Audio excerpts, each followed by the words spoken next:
Iniciamos mais uma edição do Dimensão Total na TV. O nosso programa tem a produção do querido jornalista Ronald Machado. Lembro, para iniciar o WhatsApp do programa, que é a Fortaleza 85 99925 1122. Lembro também o nosso portal na internet, portal@arrudabaixo.com.br, o telespectador rever os programas anteriores ou assistir o nosso programa ao vivo, tanto no portal como no site da TV+. Hoje no programa, Dr. Mourão Cavalcante, médico psiquiatra, professor universitário, antropólogo, escritor e debatedor do programa do Ronald Machado, todos os domingos na Rádio Assunção. Dr. Zé Maria Filomeno, médico e advogado. Médico é o Dr. Mourão. Advogado e economista. É colunista do jornal O Estado, além de debatedor do programa do Fernando Maia na Rádio Assunção e do programa do Ronald Machado. E ter os seus artigos publicados no nosso portal na internet. Doutor Zé Maria Cavalcante. Vamos deixar a Copa por fim, né? Pode ser que aconteça alguma coisa daqui para lá, né? Mas o doutor Mourão estava falando no começo aqui, aquela fala do ministro Marco Aurélio, né? Falando que considerava a prisão do Lula ilegal, irregular, inconstitucional. Como é que é isso, doutor Zé Maria? Bem, eu vi sua manchete que ele prestou essa declaração em Portugal. Tem um vídeo, né, inclusive. Né? Isso, tem um vídeo, mas eu não vi, eu sinceramente não vi o teor, né, da declaração. Ele foi um dos que votou pela concessão do habeas corpus ao ex-presidente Lula, quando a matéria foi apreciada pelo plenário do STF, preteriamente a prisão do ex-presidente, acho que foi final de março, começo de abril, né? Uhum. Ele entende, o Marco Aurélio é um dos que entende que só pode-se executar a pena de prisão após o trânsito em julgado da sentença penal condenatória. Ele posiciona-se e vota contra, né, esse entendimento de que após a confirmação da condenação em segunda instância, já pode-se iniciar a execução da pena. Ele foi sempre muito enfático, né, nesse sentido, de que fere ao direito constitucional, fere a Constituição. A Constituição, segundo o entendimento dele, é bem clara no sentido de que todos são, ninguém pode ser considerado culpado até o trânsito em julgado, ou seja, inviabiliza-se, segundo ele, a cumprimento da sentença. E ele tem votado nesse sentido. Daí, eu imagino que é em função desse entendimento dele que ele fez essa declaração, né, que como ainda carecem alguns recursos ao presidente Lula no STJ e no STF, né, a prisão dele foi precipitada, foi contrária à Constituição. Doutor Mourão Cavalcante, e essa declaração em vídeo que viralizou na internet, o ministro Marco Aurélio lá em Portugal, e disse claramente que a prisão do presidente Lula era inconstitucional. E daí? Bom, e daí que se fosse num país mais sério, isso geraria uma crise de uma instituição desse país, no caso o Supremo. Porque o próprio Supremo já teve oportunidade de se posicionar sobre o fato. E agora, tempestivamente, um de seus membros fala pela imprensa, e ninguém contestou que seja uma notícia falsa, né, o tal do fake news, realmente foi publicado, realmente foi ele que deu a entrevista, portanto, é verdadeira. Ela afronta o poder do qual ele faz parte. O que nós deveríamos prestar atenção aí é o comportamento da senhora ministra presidente, que não vai tomar nenhuma medida, que não vai tomar nenhuma providência e que vai deixar o certo pelo errado, o errado pelo certo.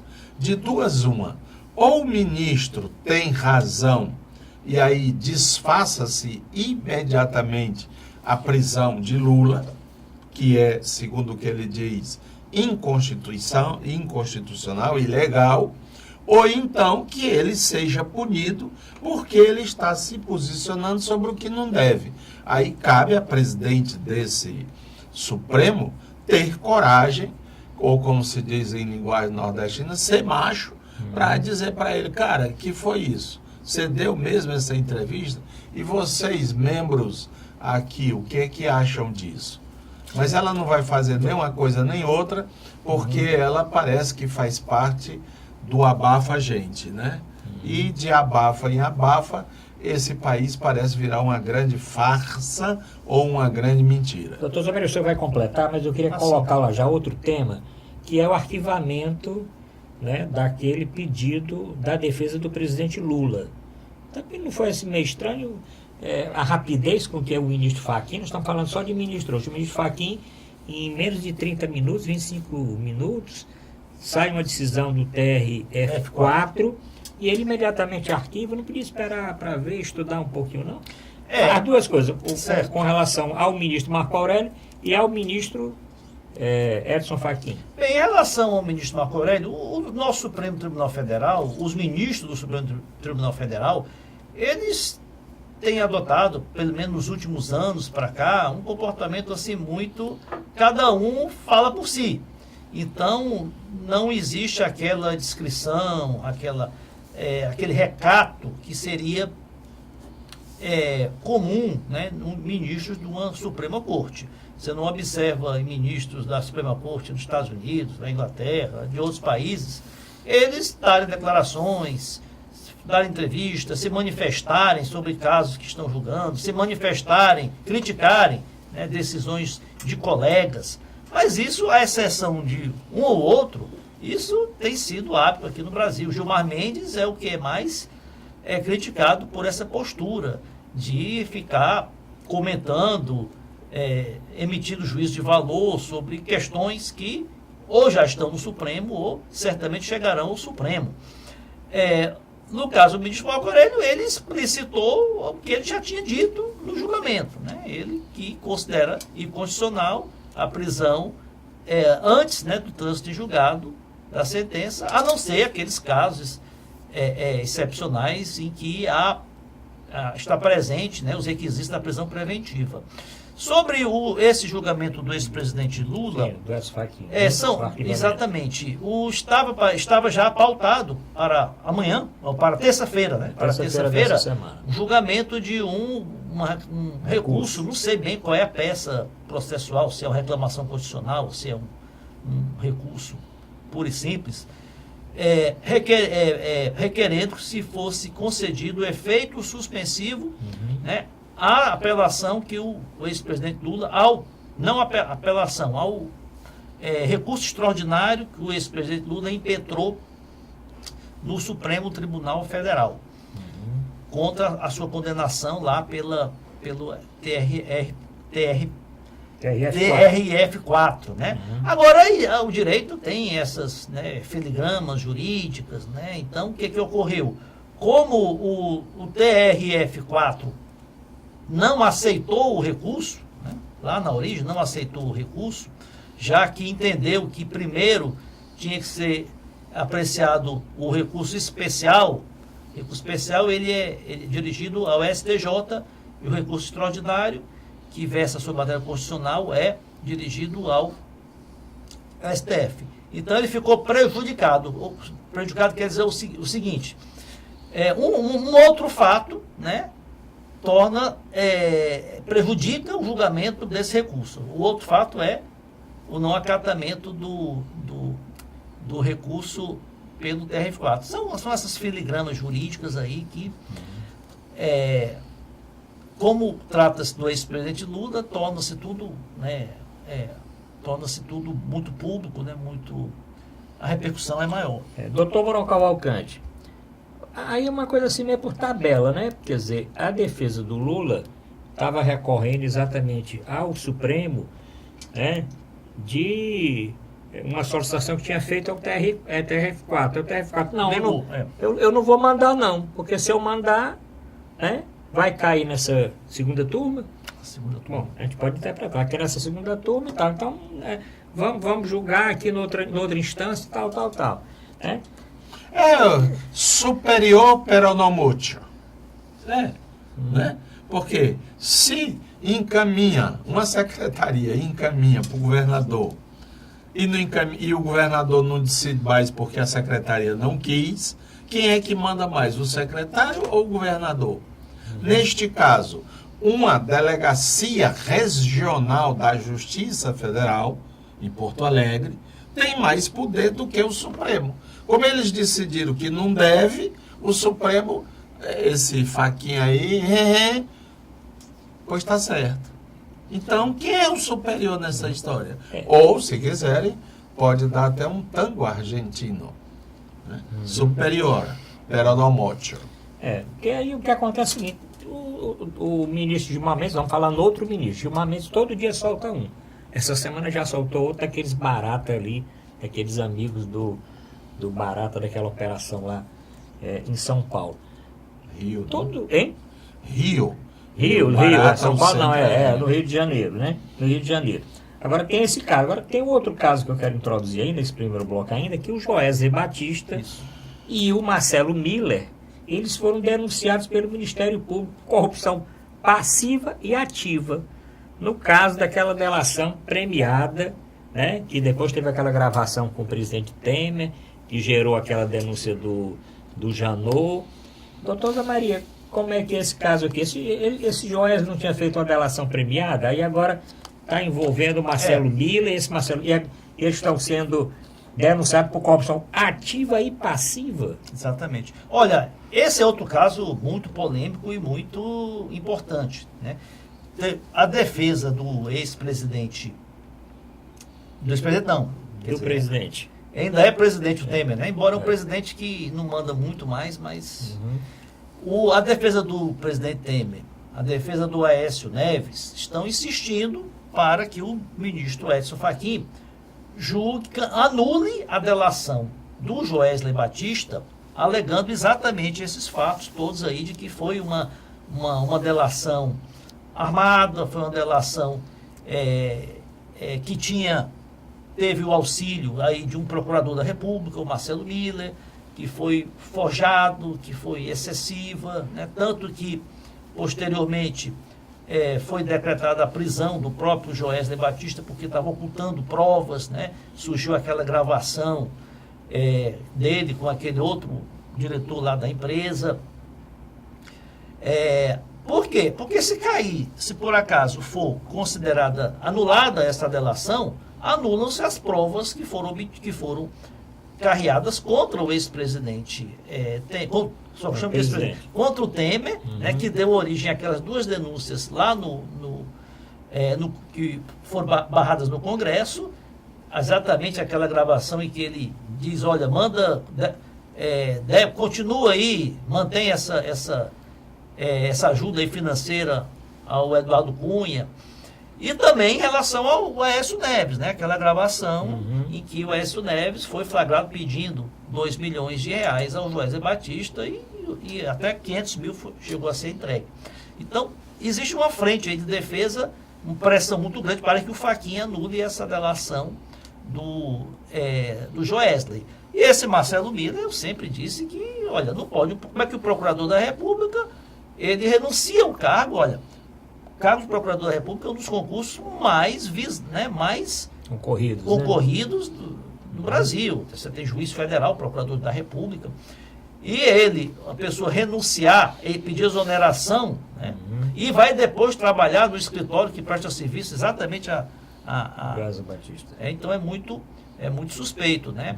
Outra coisa, agora essa semana nós tivemos outra decisão, semana passada, do Supremo, também causou muita repercussão, que foi a absolvição da ex-ministra e atual senadora Gleisi Hoffmann por crimes aí de corrupção passiva, lavagem de dinheiro e sonegação fiscal não, e formação de quadrilha, exatamente por ter supostamente recebido R$1 milhão da OAS, da Odebrecht, né?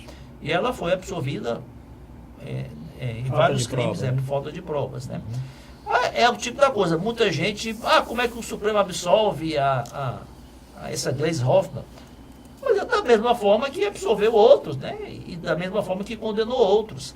não encontrou provas, né? Então, para condenar, não adianta só achar que aquele político merece ser condenado, né? Tem que ter provas e contra ela não foram. O Ministério Público não comprovou os crimes acusados. Doutor Mourão Cavalcante, Joesley Batista, procurador, os dois denunciados pelo Ministério Público, procurador Marcelo Miller, e esse caso aí que o doutor Zé Maria falou, da presidente do PT, que foi absolvida. Aliás, não só ela, né? Ela foi absolvida, o marido foi absolvido e outra, e um diretor da empresa também foi absolvido. Até crime de caixa 2 também. Também foi absolvido. Olha, não basta, a conclusão seria mais ou menos essa, não basta apenas acusar, você tem que ter provas. E o que esse pessoal fez, e aqui é uma das grandes críticas a esse tal processo Lava Jato, que parece que lavou tanto que levou também, tá entendendo? De roldão o que não interessava. Por quê? Vou demonstrar. Ora, quando uma pessoa está detida, e detido é diferente de preso está pagando pena, detido está apenas guardado ali por alguma conveniência policial, judicial, a ânsia dela é sair dali. E se daqui desse lado, o que tem a chave diz, olha rapaz, abre a boca, conta logo o que tu tens para contar, que a gente te maneira aqui.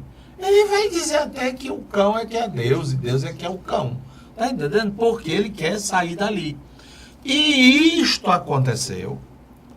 Estas pessoas fizeram delações premiadas para ela, lascando os outros. E em muitas circunstâncias, o doutor Juiz Deus de Curitiba, leia-se Sérgio Moro, tomou aquilo como... Tem até uma expressãozinha no direito que eles estão usando agora, non è vero ma è trovato, quer dizer, não existe, mas eu acho que é verdadeiro, né? Tá Tipo assim... Convencimento, né? Não tem... Não há provas, mas há convencimento. convencimento. Você entra convincente ali numa sala, de repente você sai correndo com um revólver na mão, foi você que matou o homem. Claro, tem tudo muito parecido com... É indúbio, né? Indúbio pro società, né? O Ministério Público, e na dúvida, ele deve acusar. Já o juiz não. O juiz, na dúvida, indúbio mas quem está acusando é o delator, não era o Ministério Público. Não, o delator é um meio de prova. É um meio de obtenção de prova. Mas quando o Ministério Público formaliza o que chega na mesa dele, está sendo irresponsável também. Porque cabe a ele buscar provas para consolidar. Então, houve toda aquela tempestade no Brasil das tais delações premiadas, cada qual querendo se safar e dizendo o que bem quisesse. Um exemplo bem típico disso nós temos aqui, ex-senador Sérgio Machado, que inventou mentira de tudo que é tamanho, de tudo que é jeito, para poder se safar. E foi legal, porque ele está por aí, não é? Contam as pessoas que o encontram em livrarias, em cinemas, em academias e tal. E por quê? Porque fez delação premiada. Agora, como o principal alvo da maquinação era PT, Lula, Dilma, e já foi conseguido, Lula já está detido, não é preso, etc. Então agora estão começando, é verdade, realmente, é inconstitucional, não sei o quê. Está vindo lereado, tá entendendo? E aí foi preciso o próprio Supremo estabelecer regras sobre essa história da... Ora, rapaz, levava até o cara na marra para ele poder fazer a tal delação, não foi? Condução coercitiva. Olha o nome. Condução coercitiva. Vai ou não vai? O japa com a metralhadora nas costelas do cara. Vai ou não vai? Não, eu vou. É verdade que você mandou dinheiro não sei para onde. Ora, mandei, foi para outros países também. E tome. Aí se você somar todas essas delações premiadas, o quanto foi roubado, não tem mais Tesouro Nacional, não. Foi tudo embora. O cara, na hora do aperreio, na hora de cadeia nele, ele começou a mentir e fazer delações não premiadas, mas mentirosas. E agora o negócio, com mais calma, que o objetivo está sendo conseguido, que era deter a força eleitoral do Lula. Aí agora, não é bem assim não, vem cá, diga aqui direitinho. Doutor Mourão, só Pra pontuando, quem dormir? o partido que mais teve condenações na Lava Jato é o PMDB, não é o PT não. Você tem aí o Eduardo Cunha, o Gedel Vieira Lima, o Sérgio Cabral, então o maior número de prisões aí é do PMDB. E em relação... Aecim, Marum, Mas olha Gato só, Angorá, o Temer, sim. esse povo está todo preso. Da mesma forma, você da tem que mesma botar elementos do mesmo que Da lá, mesma rapaz. forma que Você prendeu o Lula, prender O Lula 90% do PT. vale Vai por por 100. 20, Gato Angorá. Da mesma forma que eu, para muitas pessoas, né, me manifestei que, olha, o Supremo, em relação a Gleisi Hoffmann, porque ela é trapaceira, ela é isso, ela é aquilo. O Supremo, a Justiça não julga caráter. Né? Ela julga as provas. Contra ela não foram encontradas as provas. Contra o Aécio, contra o Wellington Moreira Franco, se encontrarem provas, vão ser. Se encontrarem provas, vão ser condenados. Só se achar em relação trabalho. a delação premiada do mais polêmica de todas, a do Joesley Batista, atingiu em cheio foi o Temer e o Aécio. Né? Não foi o PT. Mas nós vamos continuar a discutir esse assunto, porque tem uma outra coisa a mais, né, doutor Zé Maria e doutor Mourão Cavalcante? A PF, agora a Polícia Federal, pode também aceitar a delação premiada. E tem um problema sério. O Palocci estava negociando a delação premiada com o Ministério Público. O Ministério Público disse, não me interessa. Claro. Não interessa. Né? Não sei, dizem que é porque ele também foi exagerado demais. Né? Começou que ia falar de banco, ia falar de mídia, ia falar de não sei o que, não sei o que. Não interessa. Ele ficou conversando com a Polícia Federal, pelo que parece, tudo indica. Porque menos de uma semana do Supremo colocar como sendo constitucional a PF validar a delação premiada, já tem uma sendo pelo TRF também, lá, 4, né, lá de Porto Alegre, a respeito do Palocci. E vai dar uma confusão danada, porque o Ministério Público não quis. Ele estava conversando com a PF. Pouco tempo depois, a PF já está dizendo que vai, mas não vai dar benefício nenhum. Não sei como é que delação premiada essa decisão vai dar. de que autorizando a Polícia Federal a também fechar acordo de delação premiada, ela foi aprovada por 10 votos contra 1 no Supremo. Apenas o ministro Edson Fachin posicionou-se contrariamente. E o fundamento dela é o seguinte, é que a delação... Ele é o dono da bola, quer dizer, só joga com a bola. A fundamentação quiser. é de Relator, que né? a delação premiada é um meio de obtenção de prova. É se aproveitar de informações obtidas por um dos investigados ou um dos réus para elucidar o crime. E como é a Polícia Federal que investiga, que obtém as provas, então ninguém melhor do que a Polícia Federal para negociar com o delator. Mas o Ministério Público não gostou muito não. Olha, aguarde um pouquinho, vamos fazer o primeiro intervalo, porque nós vamos falar de maconha, viu, doutor Mourão Cavalcante? Vamos falar de maconha, vamos falar daquelas criancinhas que foram apartadas dos pais lá pelo Trump, lá nos Estados Unidos. Vamos falar da Copa, né? Porque está chegando, afunilando aí já a Copa. E eu queria falar aqui do Neymar, né? Aliás, não sei se estão pegando muito pesado com o Neymar aí nas redes sociais. Eu né? concordo. Eu já vi muita coisa aí dizendo que o Temer não vai Neymar. Aí as pessoas, o Temer não vai Neymar por quê? O Temer não vai cair. Porque cair vai ser aquelas palavras do final da Copa que vai ficar associado ao Neymar. Mas voltamos já.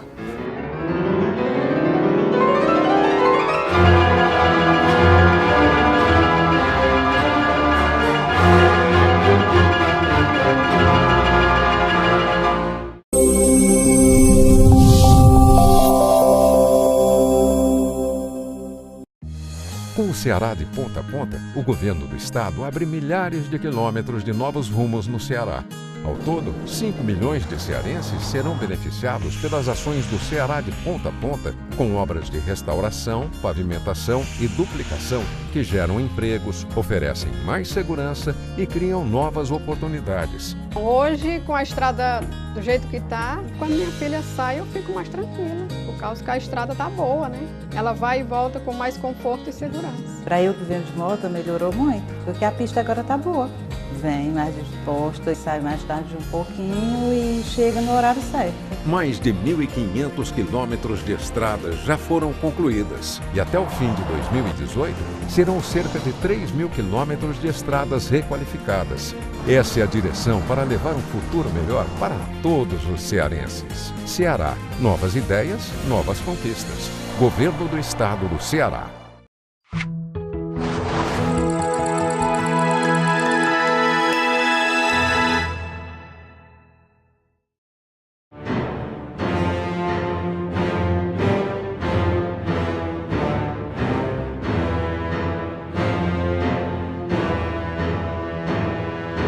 Voltamos a apresentar a Dimensão Total na TV. O nosso programa tem a produção do amigo, do nosso querido jornalista Ronald Machado.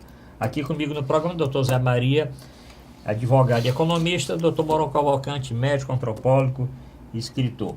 Bom, WhatsApp do programa, comente aí, estou aguardando os comentários, quem vai ganhar a Copa, quem vai se classificar e a respeito dos temas que nós estamos discutindo hoje. Aqui é Fortaleza 85 99925 1122. Assista, reveja os programas anteriores entrando no nosso portal na internet, portalrudabastos.com.br. Reveja os programas anteriores, assista o programa ao vivo, leia os artigos, leia as crônicas, leia o blog e as últimas notícias que estão postadas no nosso portal na internet. Doutor Moron Cavalcante, vamos falar de maconha, né? Porque é o seguinte, o ministro da Segurança Pública, Raul Jungmann, ele agora deu uma declaração que ele é a favor da descriminalização da maconha e deu aí algumas justificativas, né? Essa discussão vai e volta, entra em pauta, né? O que é que o senhor acha desse tema da descriminalização da maconha aqui no Brasil? Nós tivemos recentemente, há uma semana ou duas atrás, no Canadá, né, alguma coisa parecida com isso, né? Quer dizer, liberando para consumo recreativo, uma coisa mais ou menos assim, né?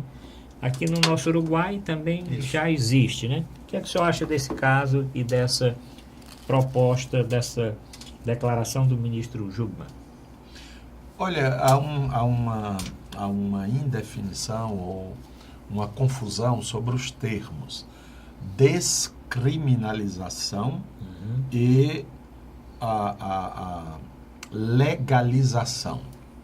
Legalização é permitir que aquela cadeia daquela droga, daquela substância, seja liberada em sua integralidade.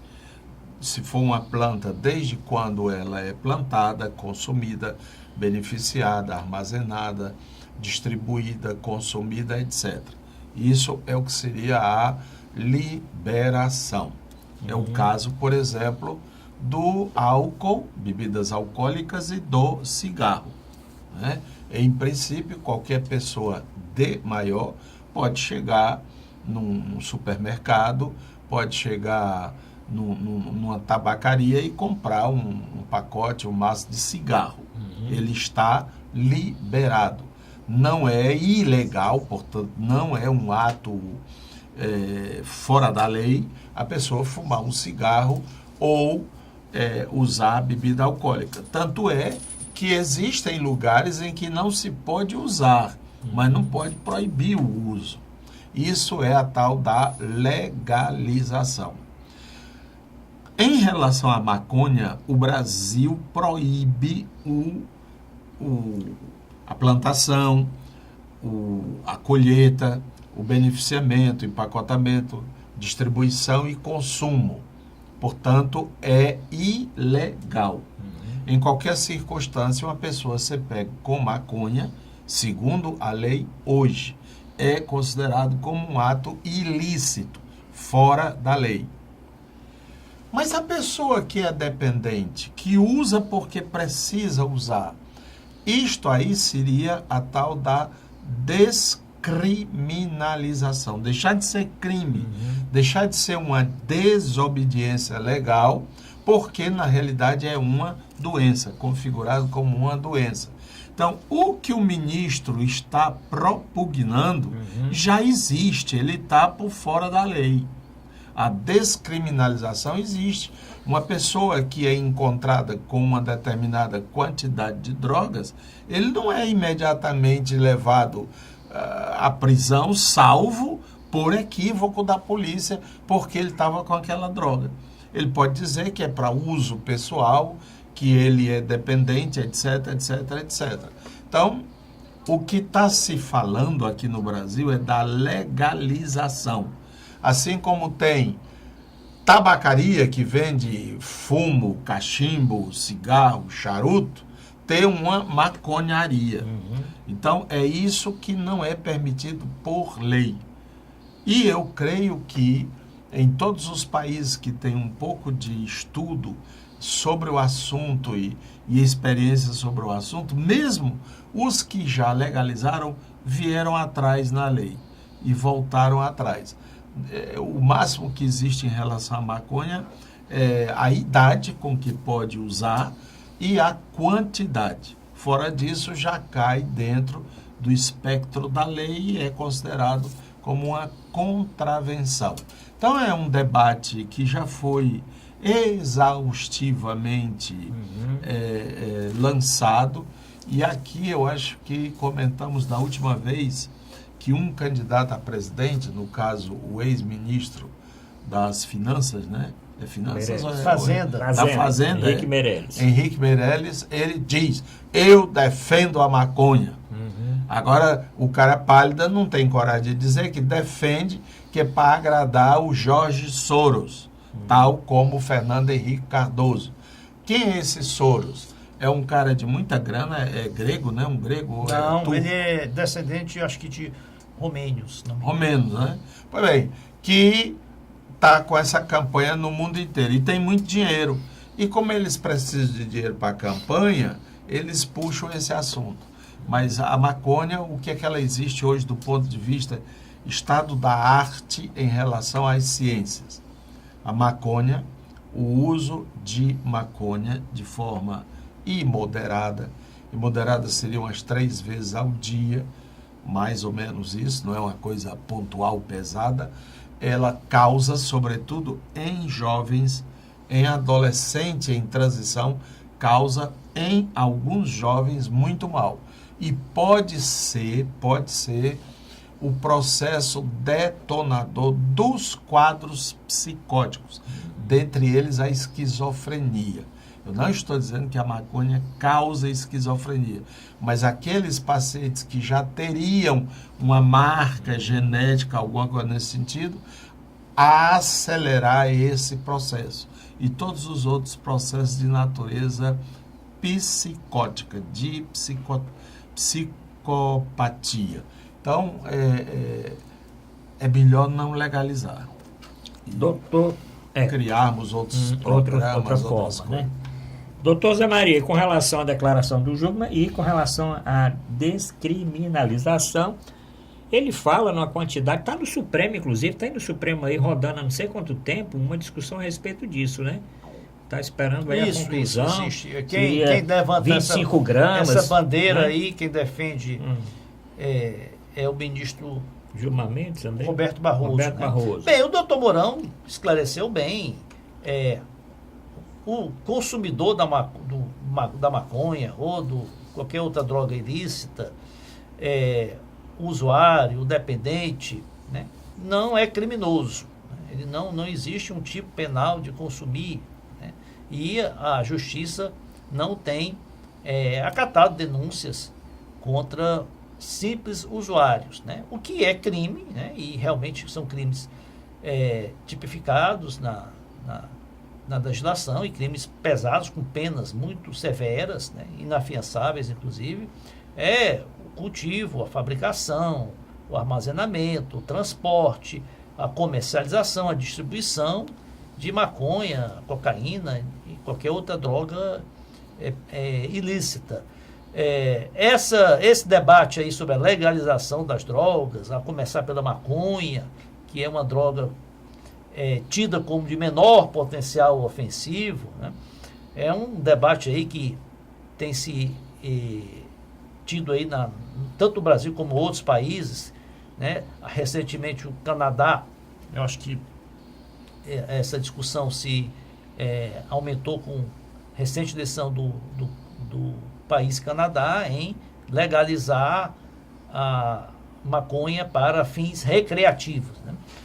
Que já fez o Uruguai e outros países europeus. Eu comungo do pensamento do Dr. Mourão, sou totalmente contra, né? Não é porque há dificuldades enormes no mundo inteiro de se combater o tráfico de drogas, já que existe uma demanda grande, né? Tem pessoas que são viciadas ou usuários de droga e buscam a droga de qualquer maneira. E esse comércio aí ilegal de drogas, né? Esse tráfico de drogas acaba levando o crime organizado, acaba se ramificando em outras áreas, outras delinquências, né? Não é por isso, porque há essa dificuldade toda de se combater a droga, que se vai, né, liberar.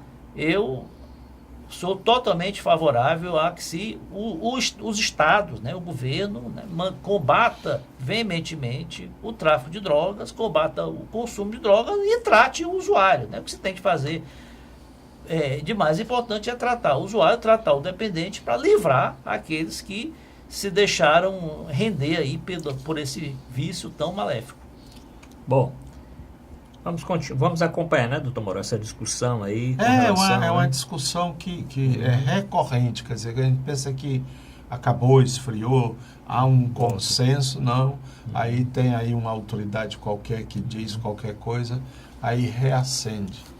Mas a postura do Brasil também a gente tem que levar em conta que a droga é uma substância inerte. Ela está lá. Quem vai atrás e usa somos nós, seres humanos. Você não vê um cachorro atrás de um baseado, um gato, um papagaio ou um urubu, não é?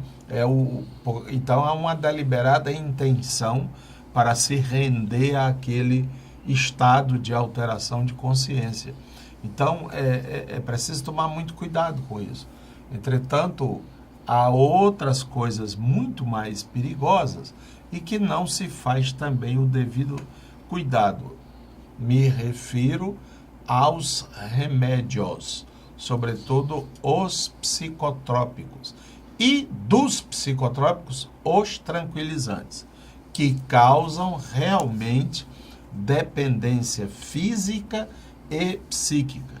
E o que tem de quantidade de pessoas aí dependentes dos né? Diazepam, Lexotan, Lorazepam, Clonazepam, Rivotril, Diempax, Somalium, Apraz, Alprazolam, Frontal, não está no gibi.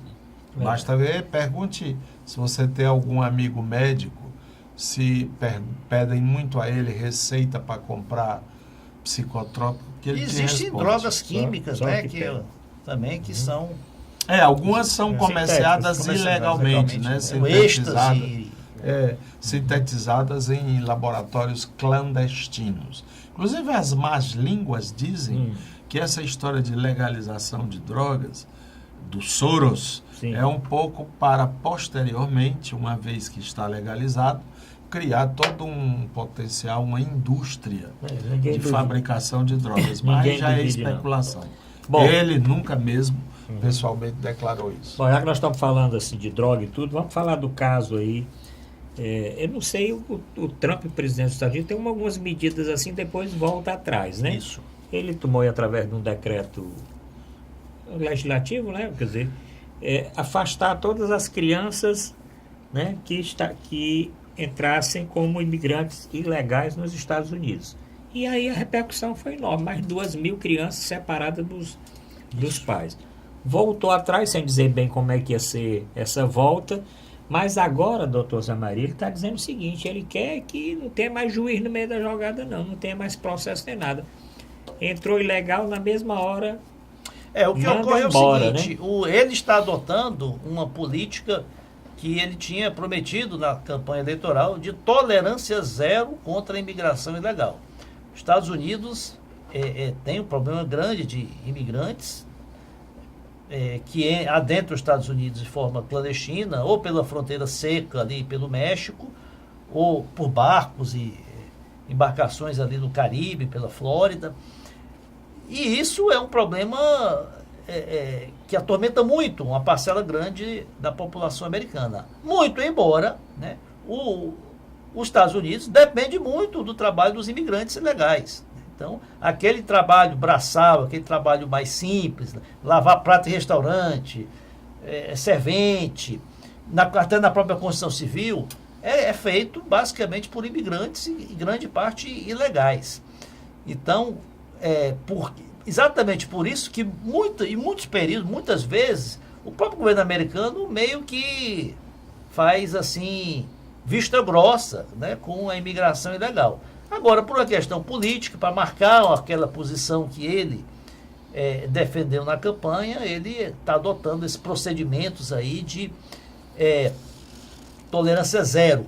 Porque o que ocorre? A força, a Guarda Nacional, a polícia, ela pode reprimir a entrada do imigrante. Mas a partir do momento que ele bota os pés no solo americano, né, ele só pode ser deportado por um juiz. Né? Então ele agora está adotando aí uma política que, mesmo o imigrante já estando em solo americano, a própria polícia, as próprias forças lá imigratórias podem deportar. Agora, a questão da imigração, o Trump, pela sua personalidade, pela maneira que ele se comunica, pelos seus rompantes, né, cria, né, todo esse estigma na sua figura. Mas o presidente, até hoje, que mais deportou imigrantes ilegais foi o Obama.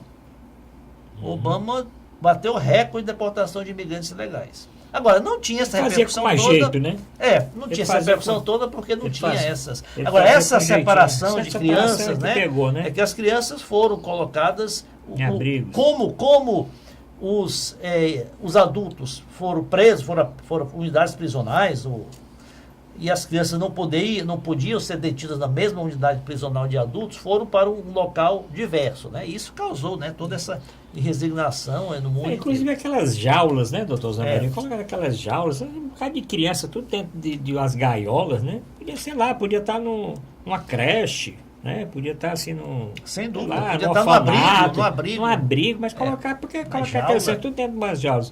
Doutor Mourão Cavalcante, o caso aí dessas crianças, mas ele teve que voltar atrás, a pressão tanto interna do próprio Partido Republicano, a própria esposa dele, né? A própria esposa, né? E de outros países, da ONU e tudo. O que é que você acha desse caso dos imigrantes lá dos Estados Unidos? Que é interessante que a história se repete em farsa, né?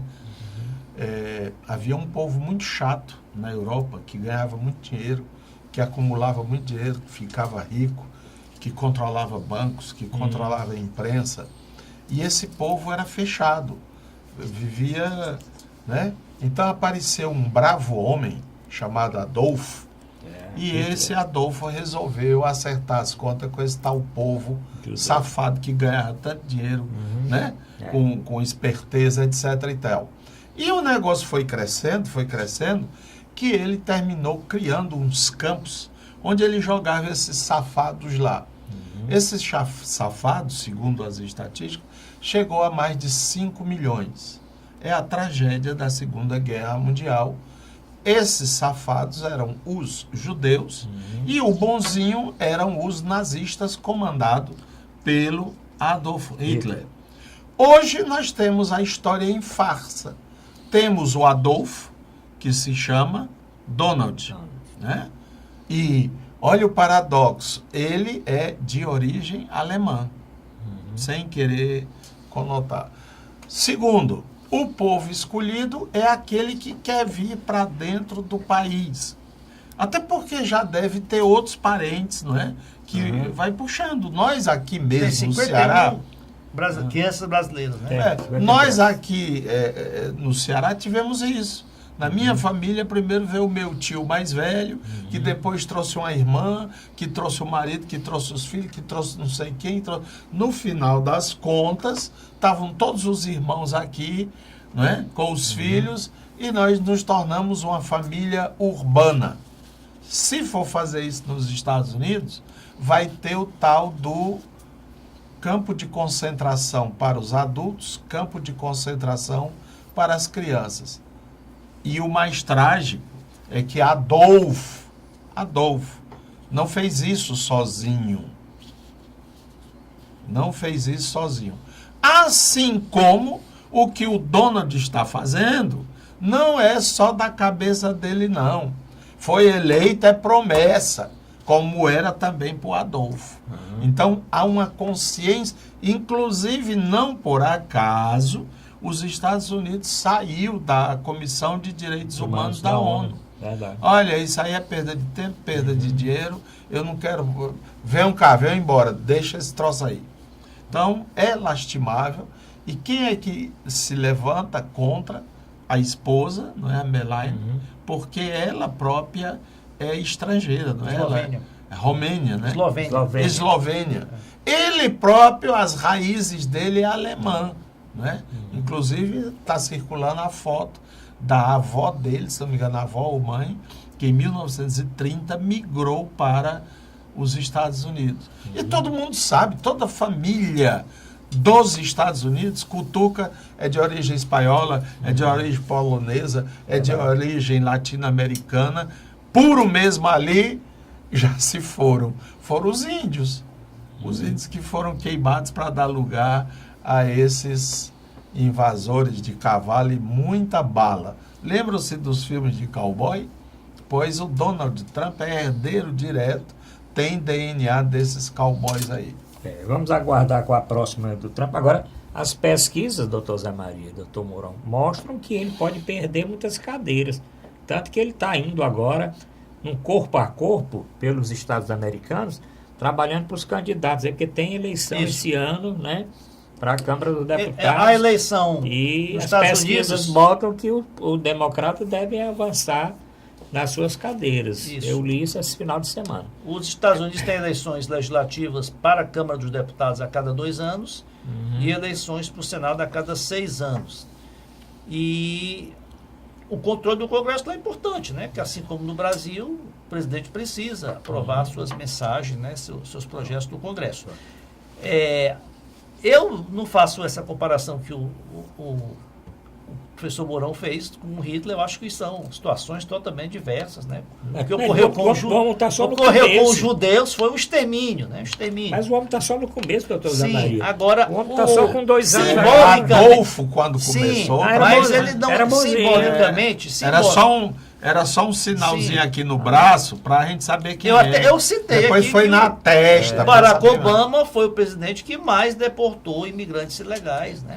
Esse tal do muro que ele promete construir na fronteira do México, já metade dele está pronto, foi construído pelo Bill Clinton, que é outro democrata. Isso, o que ele visa ali é satisfazer o eleitorado dele, que é o eleitorado republicano, grande parte é aquele republicano mais...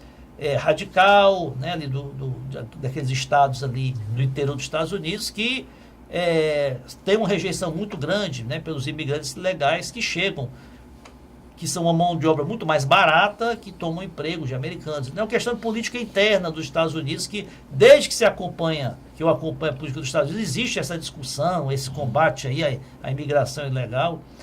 Mas vamos acompanhar, doutor Zé Maria, porque nós temos que fazer o nosso segundo intervalo e vamos voltar para falar dele. Vamos falar dele, viu? VAR, do né? VAR. O VAR. O doutor Zé Maria vai esclarecer, e o doutor Mourão Cavalcante, se nós podemos pedir agora o VAR também para o nosso programa. Voltamos já.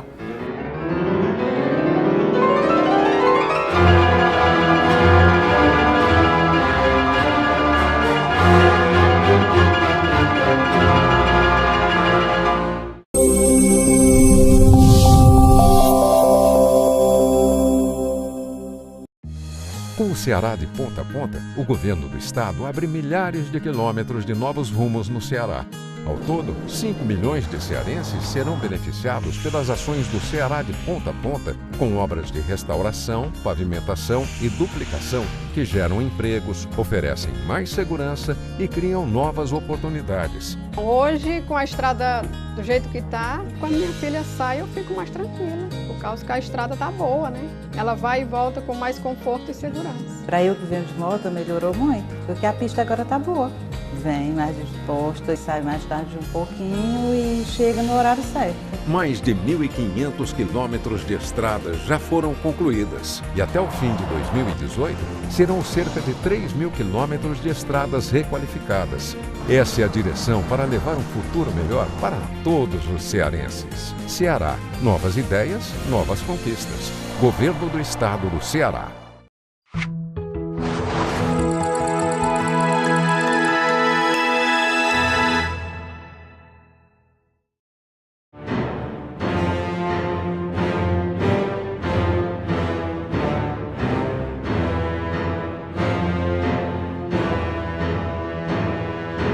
Voltamos a apresentar a Dimensão Total na TV.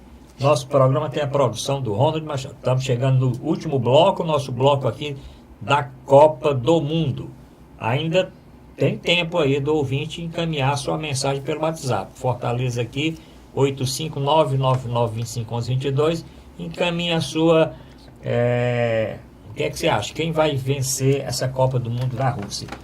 Doutor Mourão Cavalcante, o senhor está simpatizando com esse VAR, esse árbitro assistente de vídeo, que marca pênalti, 19 pênaltis só agora, não terminou nem a primeira fase, 19 pênaltis já marcados, bateu o recorde de todas as Copas do Mundo. Mais da metade, ou quase a metade desses pênaltis, o juiz não tinha marcado e foi chamado e mudou. Agora tem um pênalti ali, aquele que dois agarraram o jogador, caíram com os dois agarrados, o árbitro de vídeo não chamou e nem o juiz marcou.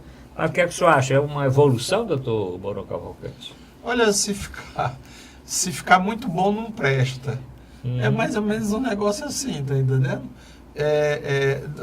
Fica difícil, porque há muita subjetividade nisso. Mesmo que a imagem diga aquilo que a gente está vendo, tem o por trás das coisas, não é?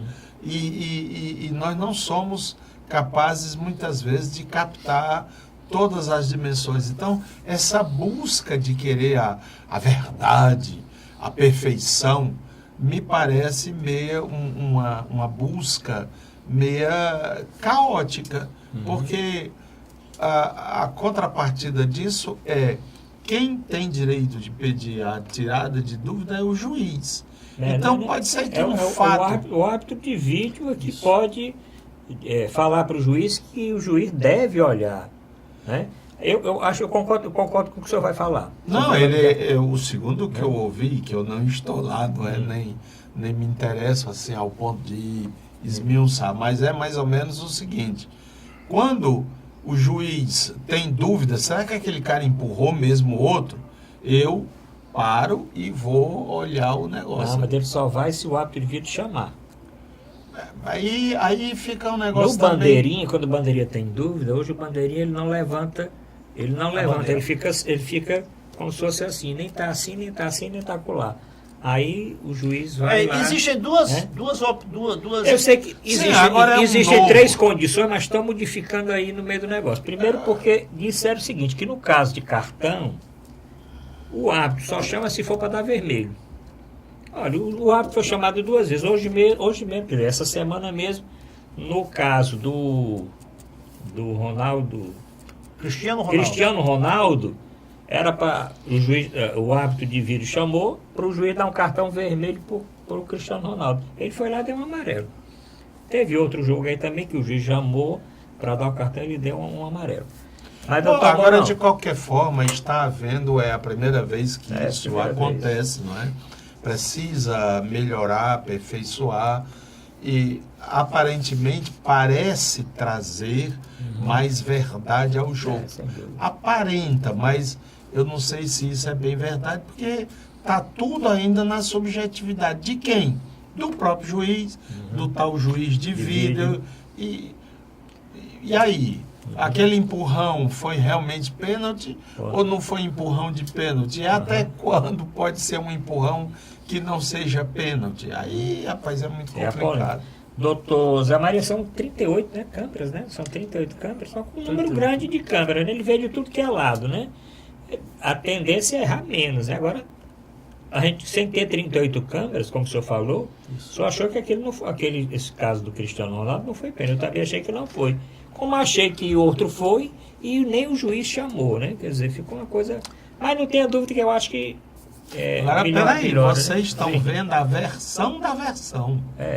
Né? Porque a versão é aquela filmagem da própria empresa lá, da transmissão.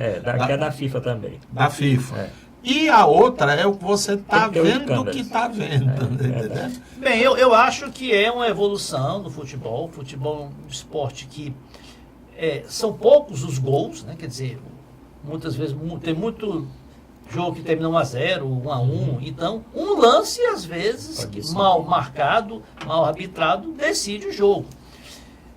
Então, eu acho uma evolução, porque há muito erro de avaliação, muito erro de interpretação, e o vídeo, 38 câmeras, ele tende a esclarecer, como diz o doutor Mourão, buscar a verdade.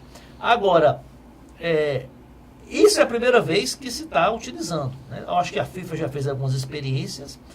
Então, até nós, torcedores, os clubes, né, se adaptarem a essa nova sistemática, vai demorar um pouco, vai causar algumas polêmicas, né?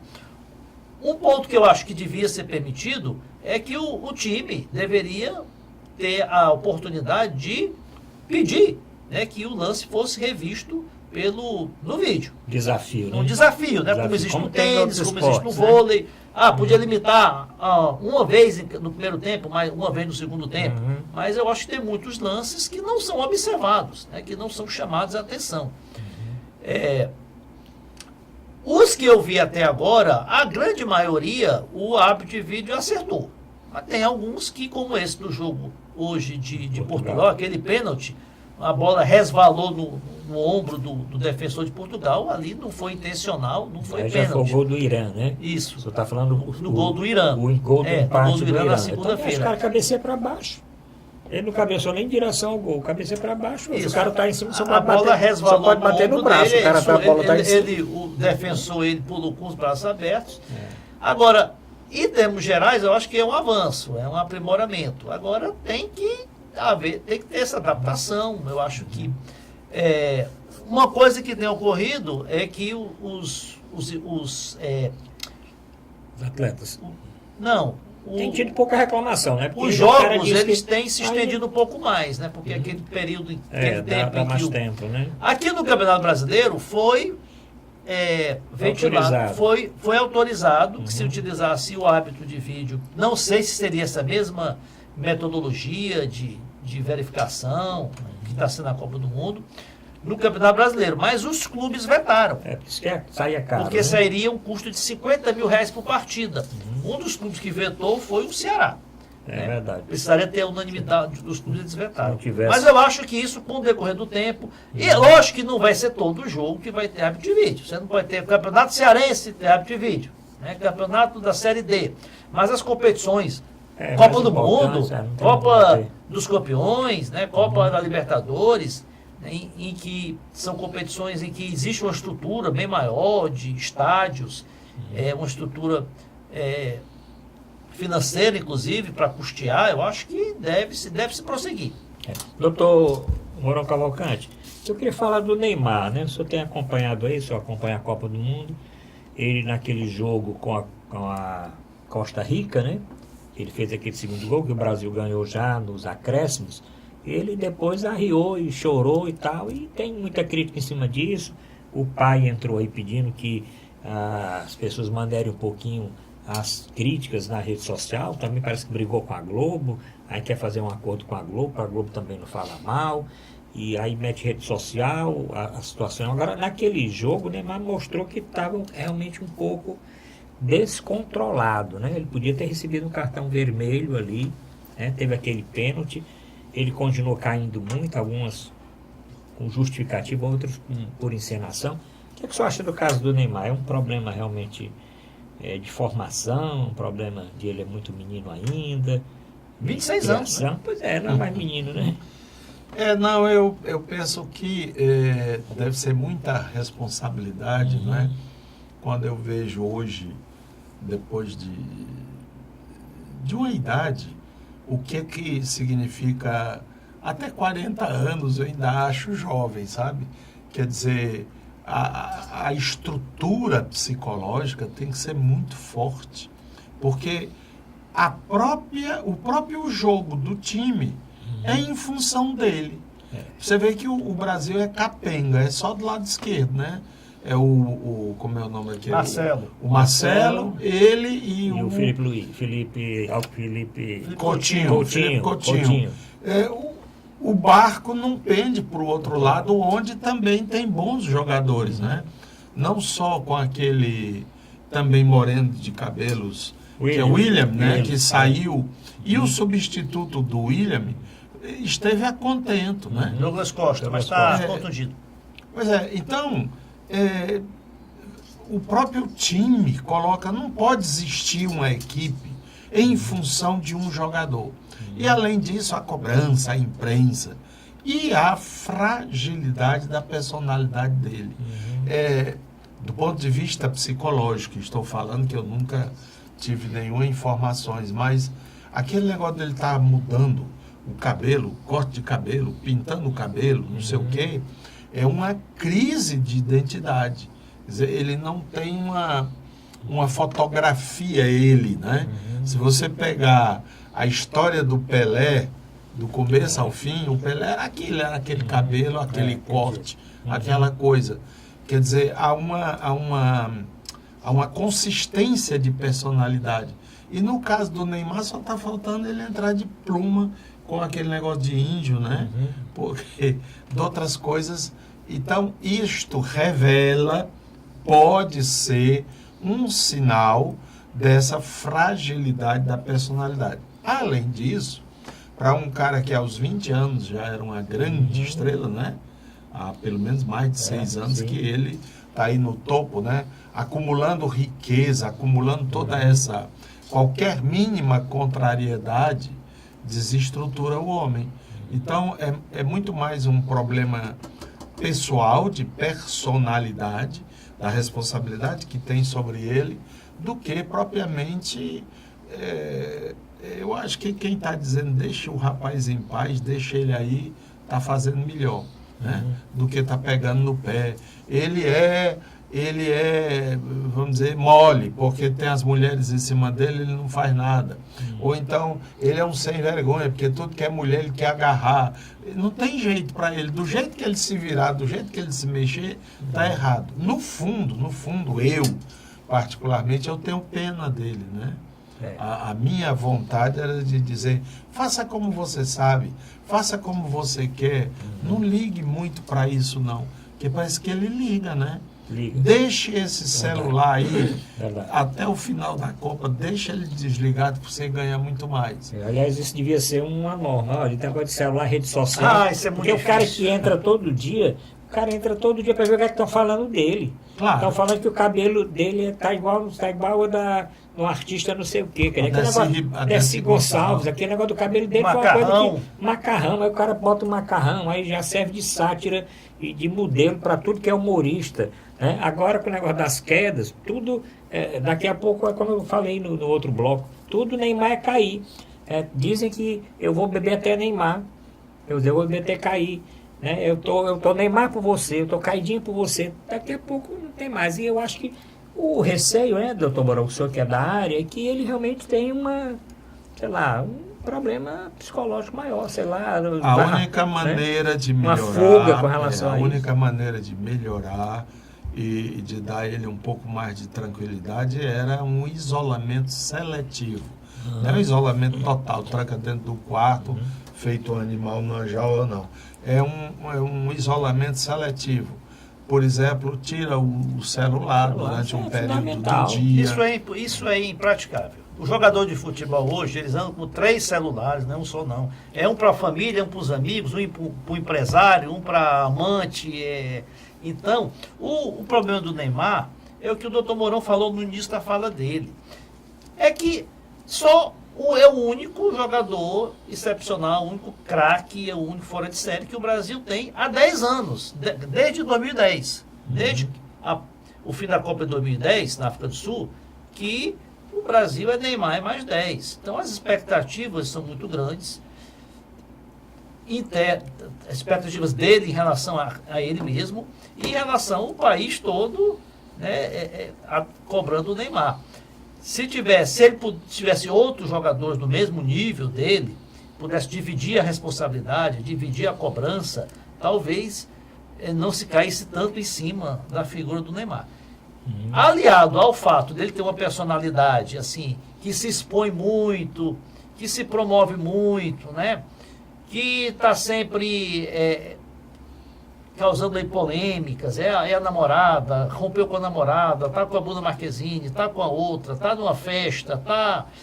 Então, ele não tem aquela característica de mais, assim, discrição, né? De mais tímida, né? Ele lembra muito o Ronaldinho no auge, né? Você lembra do Ronaldo Fenômeno, né? No auge, que tinha também, aparecia muito, era muito visado pela imprensa. Enquanto que o Rivaldo, né, que era outro craque da seleção que dividia as atenções com ele, tinha uma personalidade mais discreta, mais tímida, né, não aparecia tanto e você não via a mídia tanto cobrando, né, o Rivaldo.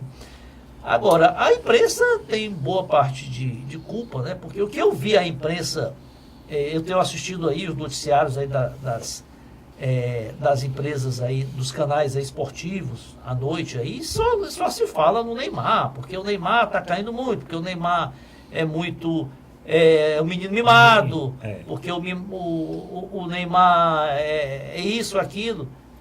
Deixa o rapaz, né, jogar, deixa o rapaz de lado. Acho que o doutor Mourão pegar, tira celular, tira internet, corta o sinal aqui. Isso é muito difícil. Olha, sabe o que aconteceu? Jogar. Olha só, o Neymar também, ele... Por ser nessa única estrela que nós temos, ele tem alguns privilégios, né? O hotel que a seleção está concentrada em Sochi, né, foi feito um acordo com os jogadores que ninguém da família dos atletas deveria ficar hospedado no hotel. A CBF tentou fechar o hotel só para a seleção, mas o hotel, não, então vocês aluguem todos os apartamentos, mais de 200, aí saiu um custo muito caro, mas foi feito assim, um acordo. O que aconteceu? Começou a Copa, tinham 8 apartamentos com a família do Neymar. Estava o pai do Neymar, a mãe, a namorada, a irmã, o filho com o babá, e os outros jogadores não. A família ficou em outros hotéis. Hotéis próximos. Mas nós vamos conversar esse assunto. Tem essa semana aí outros jogos do Brasil, vamos ver o resultado. Na próxima semana vamos voltar a esse assunto do Neymar, da seleção brasileira e da Copa do Mundo. Bom, obrigado, doutor Mourão, obrigado, doutor Zé Maria, obrigado, telespectador. Ficou até o momento aqui prestigiando o nosso programa. Obrigado a todos e até a próxima semana.